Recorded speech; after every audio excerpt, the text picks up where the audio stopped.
there was never like an obstacle. It's just how do we get around this obstacle? And I feel like that resourcefulness I took a lot from her. And she found the time to still like track you down at school if you had hair gel. Somehow she still did that. That's crazy. Hair gel.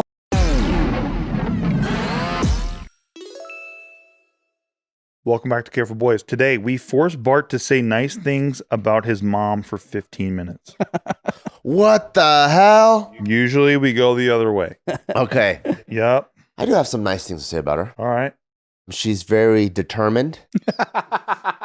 Still mean. Yeah, you can't do backhanded ones, man. What do you mean? No, she's That's double entendre. You have to say there's no way to spin the compliment. Like, what'd you learn from your mom that like was good for you? determination and relentlessness. To never give up on beating your son. Yeah. Like, I've never seen her take no for an answer. And she's always good at chipping at something until something ends up her way. Wow. So, like, I think in terms of what I took from that is, and I feel like I do have this attitude towards things, which is helpful, which is you just keep, people will say, like, they'll see wins and losses. And usually when they see a loss, they kind of like, oh, make a left turn or a right turn. Yeah. I just see that you just keep losing until you win. And then so you can so I think I have pretty thick skin because of that. And I think I have my mom to thank for that. And then the other one, I think the biggest one I took from her is growing up with her, like, although it was weird to have roommates and have all these strangers in the house, the biggest thing that I took away from that was when my parents got divorced and my mom had the house and she had to carry the mortgage, instead of doing the thing what most people would have done, which is like sell the house, downsize or whatever, like let me live within my means. Yeah. For her, she's like, no, the house is an asset. What can I do to maintain this asset? And then so I would go with her every week, because before, you don't have websites as a kid. So we would go to the Asian supermarket because she's looking for roommates that speak her language. And we would make like those papers, like, hey, looking for a roommate. Yeah. And you would write your phone number and you cut them into tear it off into those little strips. And we would go every single weekend if we didn't have a roommate. And most of the time we don't, because there's 3 rooms. So one of them will probably be like about to be vacant soon or whatever. And just seeing how she always made that work. Or she was a single mom, but I also still had extracurriculars like Kung Fu or whatever. And so she would always figure out a way that I can either carpool with someone else there, or she'll make friends to like network. And just like always seeing for her, like, she never really had there was never like an obstacle. It's just how do we get around this obstacle? And I feel like that resourcefulness I took a lot from her. And she found the time to still like track you down at school if you had hair gel. Somehow she still did that. That's crazy. Hair gel. Holy cow, man. She should have been like CIA. Yeah, for sure. By the time I was in 5th grade, I already got kicked out of 2 other schools. So now I'm going to this school on the other side of town, which is like opposite to the side of where she needs to go to work, which is San Pedro. So she found out that one of her coworkers lives across the street from that school. So I ended up, she would drop me off at the coworker's house, so then I could just walk with those kids to school. Like, she always found a way to make every single thing work. Yeah.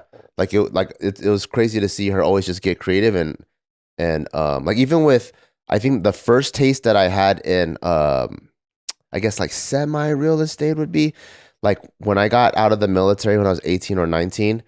Me and my dad were fighting every single day. We just butt heads, like we just don't get along. And and I was like, you know what, me and my other buddy, we're just gonna fucking move out, because we both had GI Bills. So we're like, we'll use the GI Bill, that'll pay for the rent, I'll get a part-time job or whatever. And then my mom was like, part-time job? Why would you ever use your your GI Bill and just have it go down the drain? She was like, what, we should get a house, and then you just pay me the mortgage, and your guys' GI Bills will cover the mortgage. And I was like, what the fuck? Like, she always thought big picture.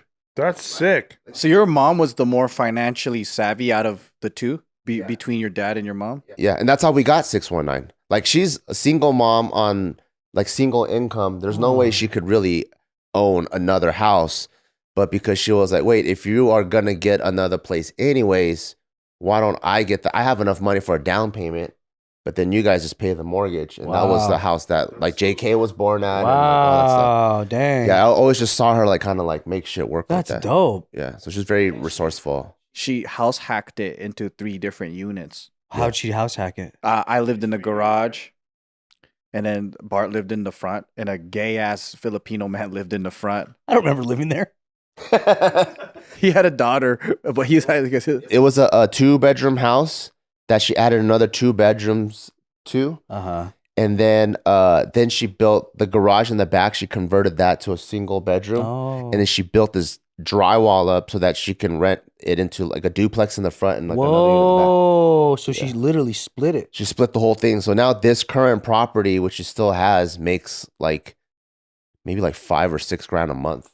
It makes $5 or $6 grand a month on a long-term rental because it's technically 3 properties. So it'd be like 2,500, 1,000. Holy shit. Why don't you talk about this instead of what a bitch she is? I guess I'll try talking about it now. Yeah, but a lot of that helped me like really like think about like all the shady scholarships that I applied for. It helped me like always think very loopholey and like how do you get after what you want in creative ways. Or like, do you know the story about when I failed my organic chemistry test? So like organic chemistry, like if you're a science major, you have to take that class. And it's the one that everyone dreads, no matter if you're bio. Yep, it's terrible. My sister hated it. Exactly. Bio, chem, physics, doesn't matter. Chemistry. It's the hardest fucking class you can take. My sister's a bio major, by the way, so she knows. Yeah, if you're in the sciences, it's the one that everyone dreads. Okay. It's fucking hard. There's OChem 1, OChem 2. When I was on OChem 2, I was studying my fucking ass off and I actually did really good. Like my first 3 tests, they all got A's. And I sat in the front, like I already fixed my study habits and all that. To study for our final, they're like, the final are molecular essays. So it's like putting 2 molecules together and you have to write an equation of how like fucking this carbon molecule adds that with through whatever, add heat. It's crazy. It's like crazy shit. And I was like, okay, I'm going to nail this thing. I'm going to get an A in OChem. I'm going to fucking crush it. But because I pulled an all-nighter, my mind blanked. And it was something that I knew I had down. Oh, I'm like, fuck. And that molecular essay was worth 50% of the whole test. So even if I got everything else right, I would have gotten, I think, a B or a C, which would have taken down the average of all my other tests. I didn't know what to do. And I was like, you know what? I'm just going to write the professor a letter on this molecular essay. So I remember I wrote like, Dear Dr. Ruiz or Ramirez, whatever. And I was like, you know that every single test I got an A. I sat in the front of the class. I really pay attention. I go to all your office hours, blah, blah, blah, blah. For some reason, my mind blanked. And I swear to fucking God, I know the answer to this. I just don't know it now. I hope you can take all my other past performance into consideration when giving me my final grade. And I turned that in. And I think I was taught that by my mom. Because, you know, like most people would just be like, fuck. Like the test is a test, right? The L is the L. Yeah, but for me, I'm like, the test is actually only a way to communicate to the teacher how much I know. So I could communicate the subject matter or I can communicate my performance or whatever. And I'm like, I'm going to communicate my performance. And I remember I turned it in and then it was one of those when like the college would announce your grade on the website. And I'm like, fuck, holy fuck, I hope I don't get a fucking B. I tried my fucking ass off. And I looked and it said A. I'm like, oh shit, it fucking worked. That thing fucking worked. So you learned how to bullshit from your mom. I guess so, but I really knew it though. Like, I really had A's on all obviously the there was like evidence that you're not just doing this to be or he wouldn't have given me. He obviously bought it, yeah. Or he wouldn't have given me a A. But that's like probably one of the biggest lessons from my mom is always like how to like work the system and because it would take something special for you to think that ballsy move would work. Yeah, like I was. Or was it a Hail Mary for you? Or it was a Hail Mary too. Yeah, Hail Mary. But I think most people would have just been like, oh, left it blank. Fuck, yeah, I would have had a blank nothing there. I would have. I'm too Catholic and guilty. I'd have been like, I deserve it. I should fucking put it around my neck and walk, you know, through the desert, brother. Damn, that's a big ass move to do. That's really good. Yeah, my mom taught me that. Lillian brand tactics. Yeah. The ultimate tester. Well, now you have 5 more minutes to talk about your mom in a nice way. What else is awesome? No, I'm kidding. Anybody else have nice things that you learned from your moms or dads? Everyone else hates their moms here too. It's not just me. I think work ethic for my mom, it's like, dude, when it comes down to seeing how much 6 a.m. go out, work, and then like just I've never heard her complain. No matter how tough life got, like, and then that's why I think when I see like when people like their families are complaining and like they can't handle discomfort, I just look at them so pathetically. I'm like, dude, you guys suck. Like, and it actually makes me feel better about my like household of like how awesome my mom was to like not put her burdens on me. And I see that a lot where adults will like openly talk about their struggles and shit around their kids. And I was like, damn, like they're too young to like know some of this shit, right?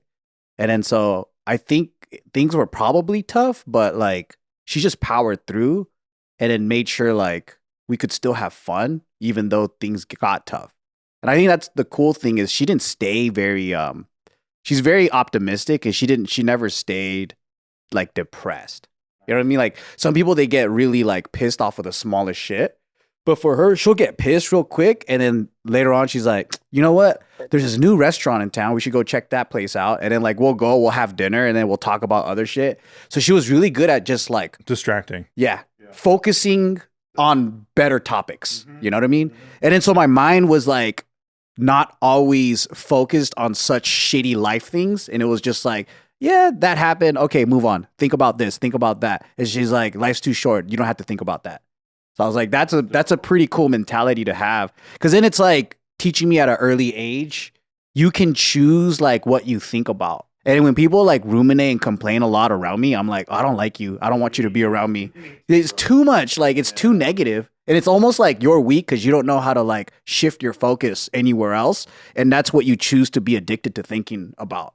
And then I think I was never around it. So I'm probably like even more sensitive to that kind of personality trait. Yeah. I think that made you hella resilient. Having known you for a long time, like you're one of the more resilient people I know. You both are. But like that makes so much sense hearing that. Of like why I think the way I do? Yeah. Because you can like go through a lot and you can still be like one of the funner dudes to be around. You know what I mean? Like, and I think that only comes from one place. It's like somebody who taught you to shift your perspective in real time. I think I really owe that optimism to her. That's sick. Yeah. Yeah, my mom's a tough ass broad. Very quickly, obviously I've talked about this before, but there was a like guy who was like a diddler in my neighborhood. She put a bunch of flyers around I love that, dude. my whole neighborhood. And I'm talking about not just my neighborhood, Carriage Park Road in Virginia. She put it all over the damn place where it made the news. And then the ACLU wanted to sue my family. And my mom was still like, fuck them. Like, I'm protecting my kids and I'm protecting my neighbor's kids who already got diddled by this guy, like in a life-changing, altering way. So, and my mom to this day forgets how strong she is. And I just want to remind her of that because that's who she is to me. Like, that just doesn't go away, you know? Women become like Superman when it comes to their kids, though. Like, they never protect themselves. But when it's like, my kids, no, fuck that shit. And then the Hulk comes out. Yeah, man. No, it's like that meme about how moms get that crazy retard strength out of nowhere. If something happens to their kids, they can lift a car up. I think that's what she did there, but it was mentally. Well, that's crazy because she's putting your guys' whole family at risk being sued by the ACLU of all things. That's insane. And she's just like, I don't care. Yeah, didn't care. Yeah, she was like, test me. That's so cool, man. She's a badass, man.